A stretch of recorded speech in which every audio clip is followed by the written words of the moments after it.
Labadiena. Nu ką, pristatau kitą objektą Kunigiškėse. Žiauriai geras, žiauriai smagu. Einam prie reikalo. Tributis, vadinkim taip jį. Kaip blokuoti namai, kotedžai. Iš 3 dalių. Mūsiškis bus turbūt geriausias, privačiausias, viduje su didžiausiu kiemu. Kas fainiai, jau turim asfaltuotus privažiavimus. Tada vartų automatika. Didelė teritorija. Kaip minėjau, tik 3 daiktai. Per 2 aukštus. 90 keli kvadratai. Atvažiuojam, pasiparkuojam, 2 vietos, įkrovas automobiliam. Va, šita mūsų dalis. Pažiūrim, apeinam greitai. Iš visų pusių gera kaiminystė. Daug medžių, didelių medžių. Pats fasadas irgi apšviestas naktį. Įvadai pasidaryti. Galima džakuziai, galima kitką. Ten pro šitą miškelį išeina tiesiai į jūrą, skirsdami Užkanavės gatvę. Kas viduj, kas viduj. Kas viduj.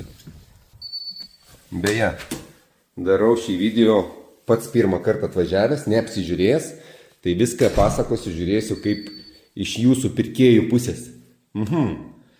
Didelė svetainė, stumdomi langai į terasą ir į žemę. Čia yra beje pietus vakarai. Labai didelis erdvės. Kas reka Kunigiškėm. Prieš kambariukas. O, sandėliukas mini dviračiams. 1 aukšto vonia su dušu. Atsiprašau, jeigu betvarkė, bet tiesiog neturim nei laiko, nei esam apsižiūrėję. Aišku, matau išnaudotą pasidėjimams.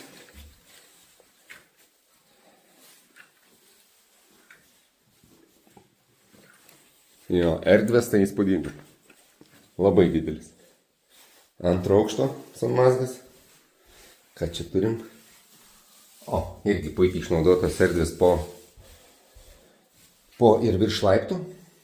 Ir ką, 3 miegamukai. Labai fainas sprendimas. Ir veliuksai, ir langai. Na va čia galima ir atsibus su tokiu vaizdu. Daikin. Ir 3 miegamas. Irgi visur maksimaliai išnaudoti, kad šviesos saulės jaukumą išgauti. Pasaka.